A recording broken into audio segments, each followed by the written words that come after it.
Guys, we have been crushing it on the waiver wire stashes this year for fantasy football. We've hit on Woody Marks, Kamani Vidal, Harold Fannin. A lot of names have given us straight value that week off the waiver wire, getting ahead of the waiver wire for the next week. So we're back again this week, looking ahead before week 9 of fantasy football and seeing who could be the next big waiver wire pickup.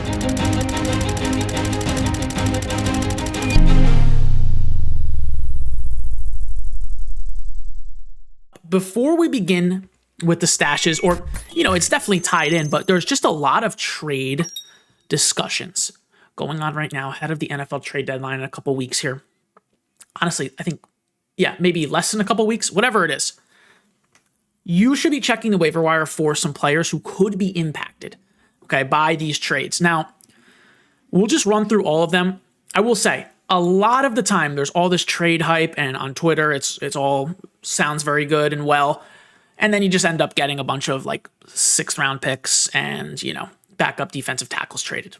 Sometimes it happens, and I'm not too sure about any of these offensive players, but I will run through all of the rumors that I have heard. Okay, so we'll begin with Chris Olave and Rashid Shaheed. So apparently, it's being reported that one of these guys will be traded. I'm not sure where. I guess the Giants or the Patriots, or I don't know, are suitors. We're definitely going to focus on what happens if they leave. Okay, so if Chris Olave leaves, right, this guy Rashid Shaheed becomes, low-end wide receiver 2 vibes. We saw last week same amount of targets as Chris Olave. Caught one more pass. That is the first time that's happened this year.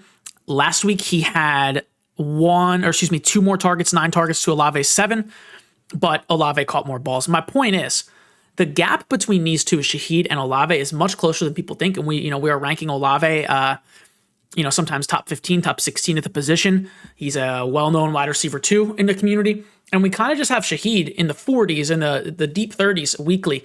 Rest of season rankings, I think at Fantasy Pros is wide receiver 44. So first of all, it's going to be a big discussion before we get into the stashes. We have a lot to talk about today, but Shaheed is a great trade target. Obviously, he's not a stash because, he's not on waivers, but a great trade target.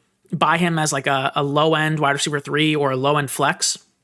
I think he's going to do better than that. So if Olave were to be traded or Shaheed were to be traded, right, obviously the other one gets a boost. The one who's getting traded probably gets a boost. I mean, if Olave were to go to the Giants or the Pats, that'd be a boost, right?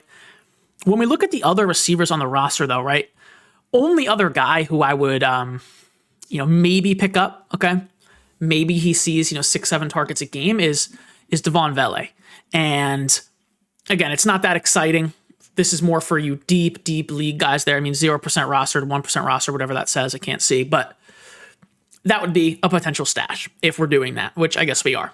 Okay, the next guy I'd like to talk about is Breece Hall. Now, I will also warn that a lot of times you hear players say to the team and vice versa that they are a Jet for life, for example, like Breece Hall. And then, when the Jets are 1-7, whatever, it's not really the case. So we shall see. But Breece Hall could be leaving. Maybe the Chiefs. We just saw Pacheco is going to be injured out a few weeks. Maybe he goes to the Chargers. It seems like the Hampton injury is a bit more serious than initially thought. So this guy, Isaiah Davis, we were going to talk about him at the end of the episode. We will do it both. He is number 1, if not number 2, the best stash. 33% rostered, so he's available in 66% of leagues. Some of you are rolling your eyes because you're like, dude, been rostered for 7 weeks. I get it. Totally fine. I just threw Devon Vele at you, so I don't want to hear that. 0% rostered, okay? And then if you say to Devon Vele, well, he sucks, and okay, well, he's 0% rostered. So Isaiah Davis, last week, season highs in opportunities, in rush attempts, in targets, in scrimmage yards, got in the end zone. Oh, he did not get in the end zone. Okay, did not score last week, but 18 fantasy points. I get that they played the Bengals. I understand that. Breece Hall had a monster game, 33 points. All good. If Breece leaves, Isaiah Davis is RB2. I mean, instant RB2, instantly. The schedule out of the bye is not great. You have Cleveland and New England. Can't really run against those guys. But after that, Baltimore, Atlanta is becoming easier.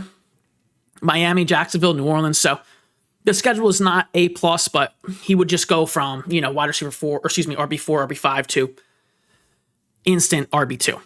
Instant. And Breece Hall posted like a cryptic meme on his account here that he could get traded, whatever. And again, recording this very early Thursday morning, so we shall see.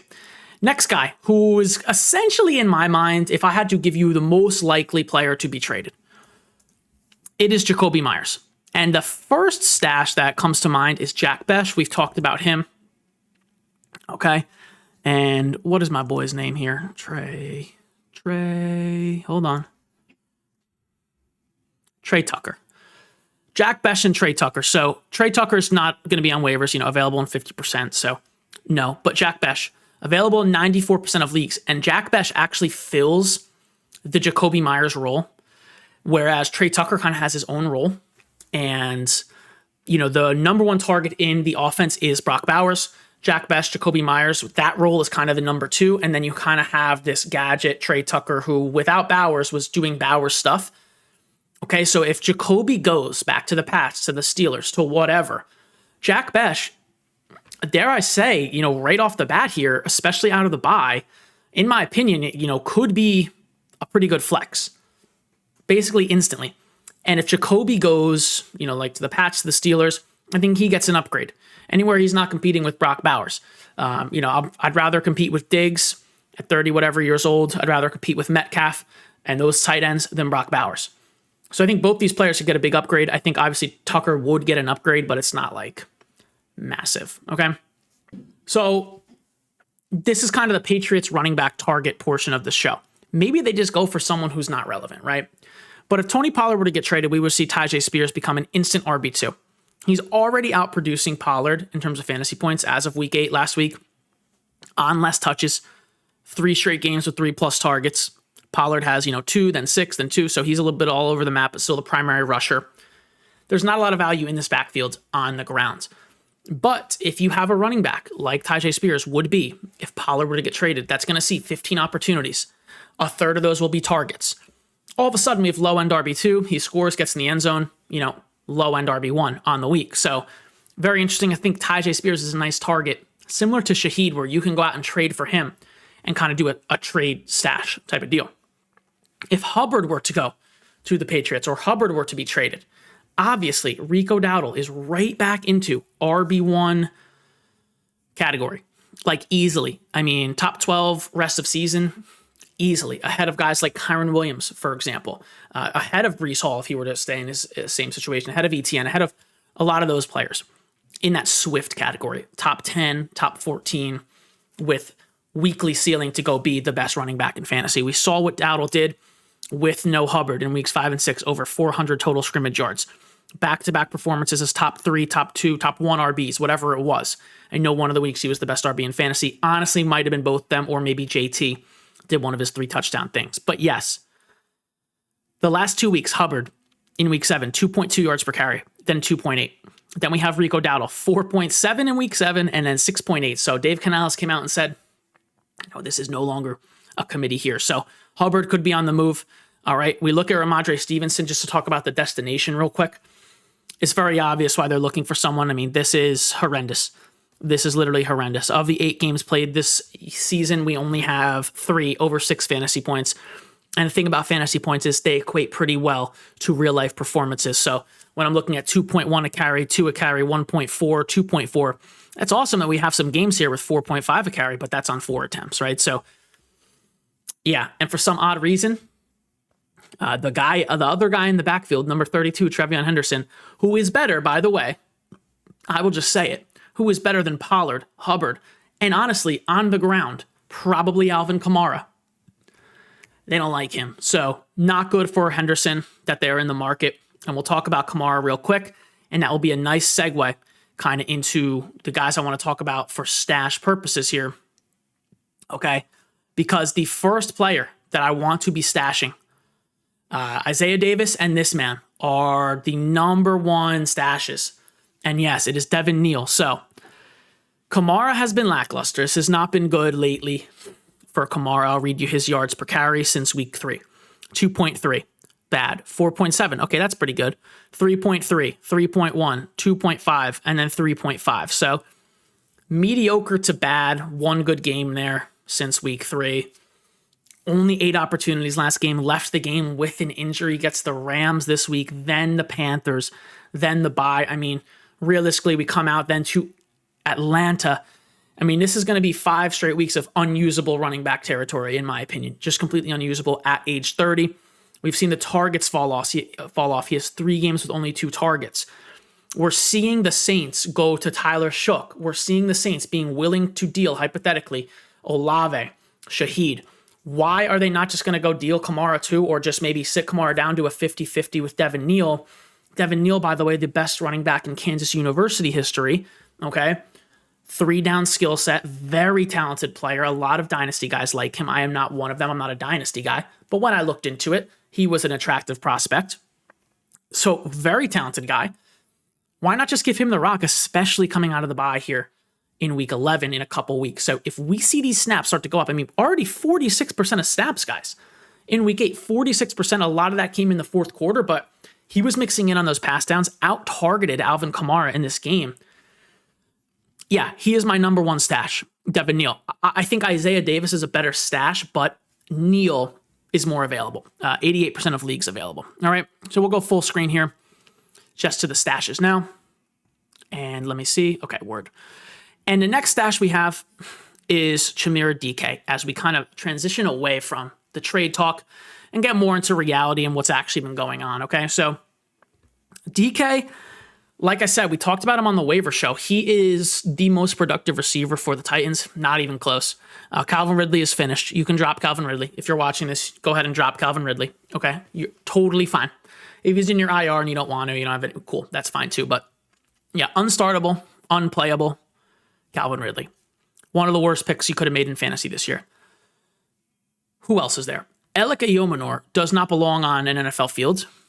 I said this in the waiver episodes. He is just out of place there. Like, I watch him, on the field. Cam Ward is frustrated with him. He doesn't catch the ball. He doesn't run the routes right. He's not ready yet. Let's just put it that way. But here comes Dike out of Florida, and he's dominating. 70-plus yards in back-to-back games, scored in week 7. Over 13 yards per catch in both of those games. 8 targets, season high. 89% of snaps, season high in week 8. So they're giving him the opportunity. They're like, oh, no, this guy's pretty good.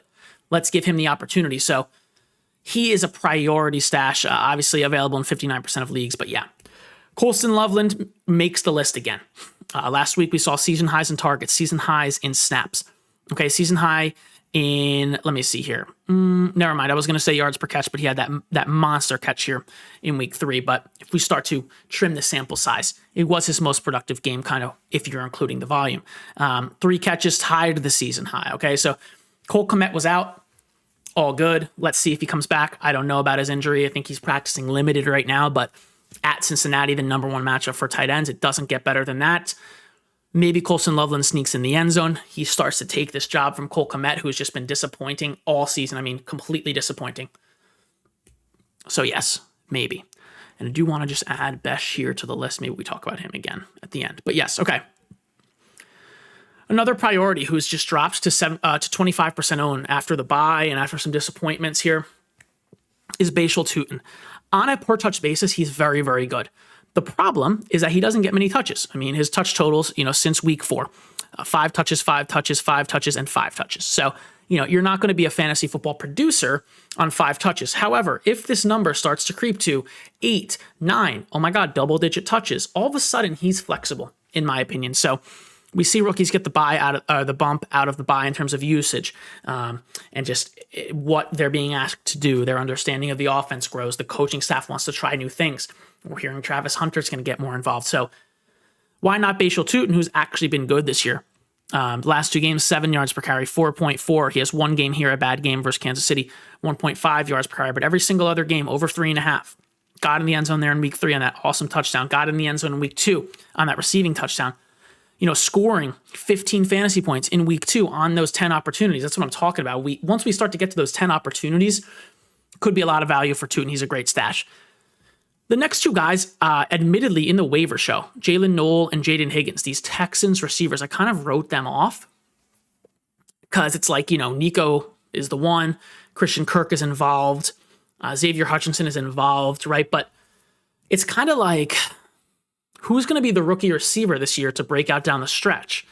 We have Jalen Noel with back-to-back games, 11 plus fantasy points. We have Jayden Higgins, a season high, 83% of snaps. I understand Nico and Kirk were out, but a season high 8 targets, got in the end zone. He looked great. He had a fantastic game with Stroud. They seem to have a connection. Maybe Higgins becomes this third wide receiver involved, or technically the wide receiver 2 on the team alongside Kirk and Nico.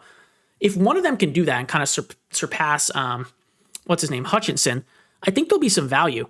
Maybe Nico misses some time. I'm not wishing that upon him, but there's just a lot of different outcomes. Christian Kirk has not been able to play football in a healthy fashion this year. It just takes a little bit, right? I mean, if you told me that every single week Nico and Christian Kirk would be out, right? Where would I rank Higgins rest of season? Probably a top 20 receiver, because I saw what he did last week. This is awesome. These are great numbers.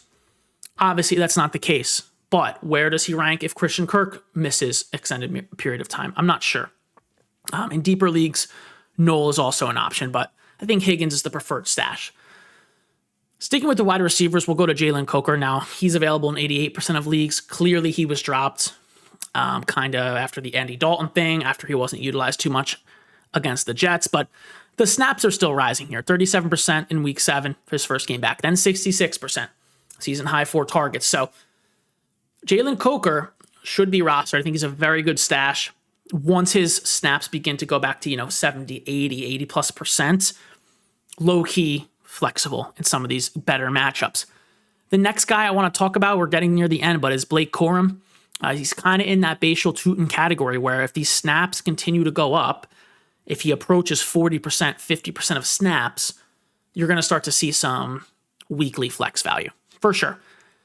Right now, no more than 34% of snaps in any game on the season. He's been floating around 20, 30%. Very good handcuff. If Kyron were to go down, we're looking at top 12, if not top 10 RB, probably. Okay, so that's just a very good cuff, approaching standalone value. We talked about Isaiah Davis earlier. He would be the number 1 stash. If I had to kind of order these guys, I know you've been kind of asking in the comments for that, but I will order them in terms of who I like, right? And not in terms of like who's available, but who I like. Davis is number 1. Neal is number 2. Dike is number 3. I'm thinking Tuten is number 4. Number 5 is Coker. Number 6 is the Texans receivers. Number 7 is Bech. I'm going to go back on that. Number 6 is Bech. Number 7 are the Texans receivers. And then Loveland is going to be at the bottom of the list just because he's a tight end. I really like him, though. If you need a tight end, he's obviously higher on the list. That's kind of the danger we get in when we start ordering things, guys. But that is going to do it for the episode today, guys. I hope you enjoyed. Good luck in week 9. Get a W.